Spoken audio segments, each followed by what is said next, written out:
Louis Vuitton and Gucci are two of the biggest names in luxury fashion, known for their high-end fashion and expensive bags.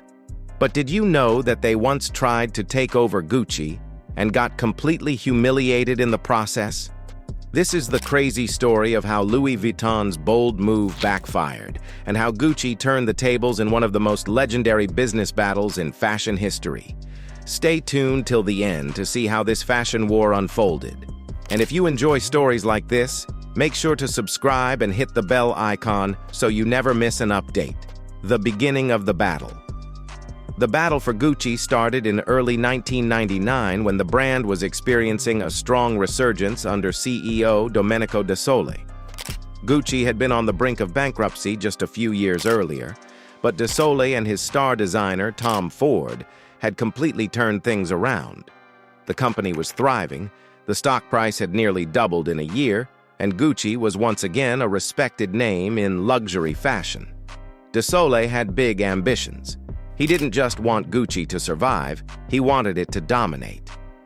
But there was one problem lurking in the background: Bernard Arnault. For months, rumors had been swirling that LVMH was eyeing Gucci.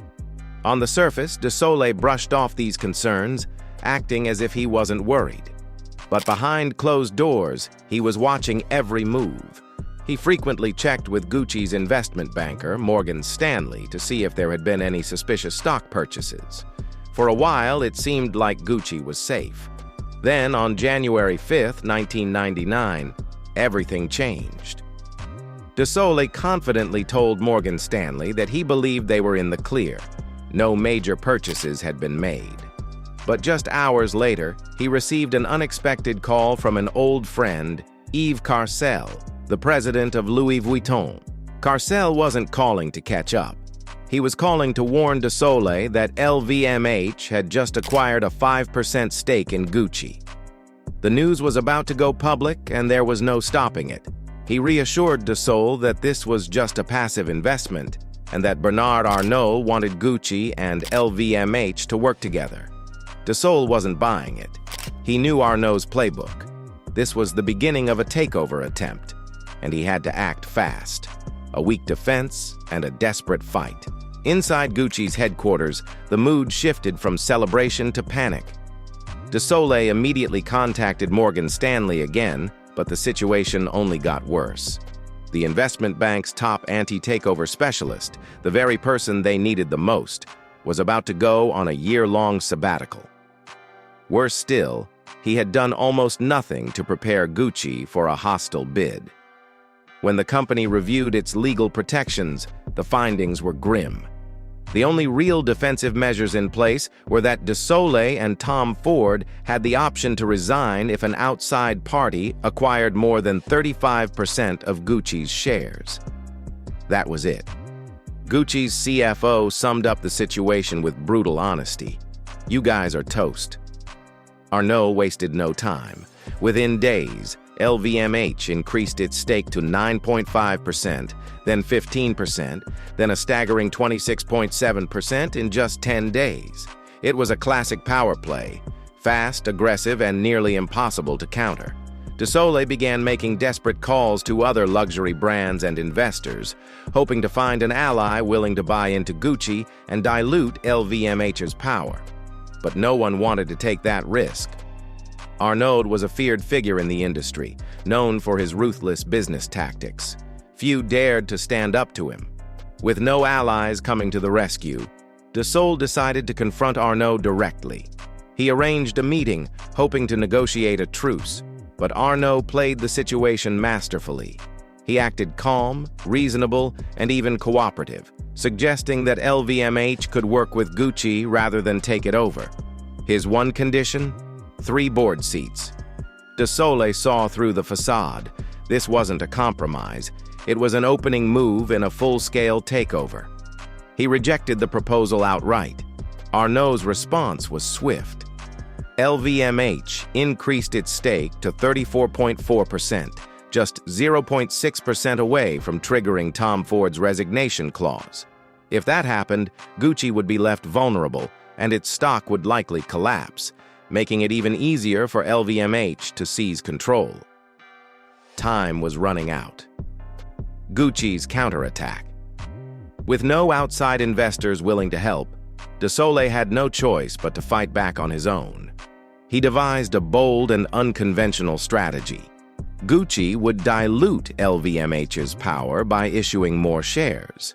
Normally, companies avoid this tactic because it weakens existing shareholders' stakes, but Gucci was willing to take the risk. Arnault's legal team believed they had an ironclad defense against such a move.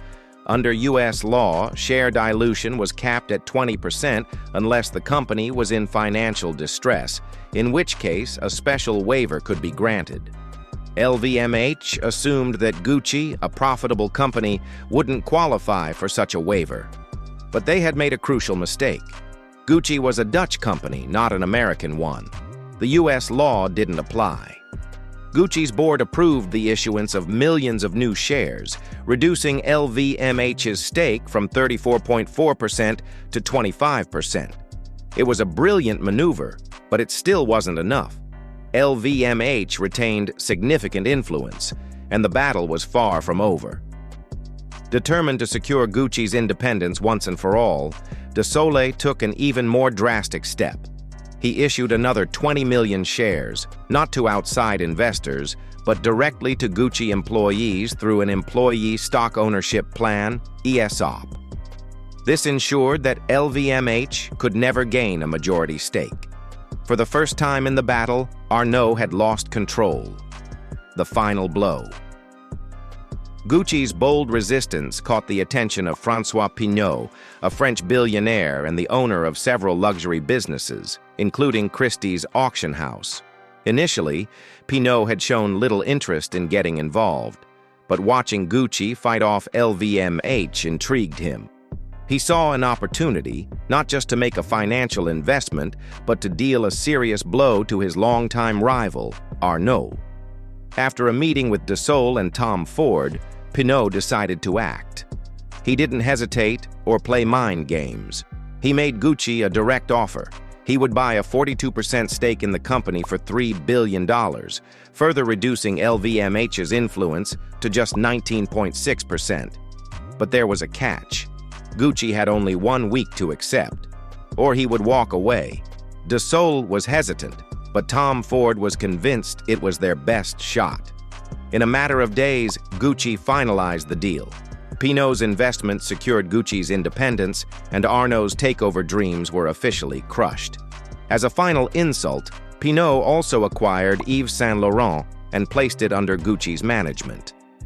This was especially humiliating for Arnault, who had previously considered buying YSL but had passed on the opportunity to focus on Gucci instead.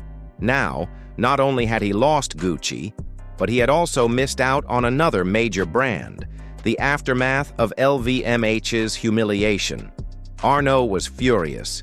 He launched legal battles, attempted to block the deal, and even made an $8.7 billion bid to buy Gucci outright. But it was too late. The legal system sided with Gucci, and the battle was over. By 2001, Arnault finally admitted defeat and sold his remaining Gucci shares.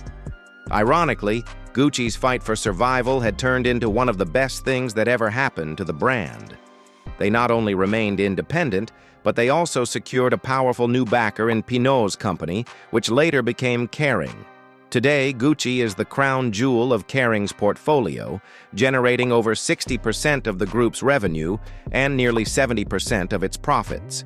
As for Arnault, he remains the most powerful man in luxury fashion, leading LVMH to new heights. But the Gucci battle remains one of the few times he was outmaneuvered. Gucci didn't just escape a takeover, they embarrassed LVMH in front of the entire industry. It was a rare moment where the underdog won, proving that even the most powerful businessman in the world can be beaten. If you enjoyed this story, don't forget to like, subscribe, and hit the bell icon for more incredible business battles and industry secrets. Thanks for watching.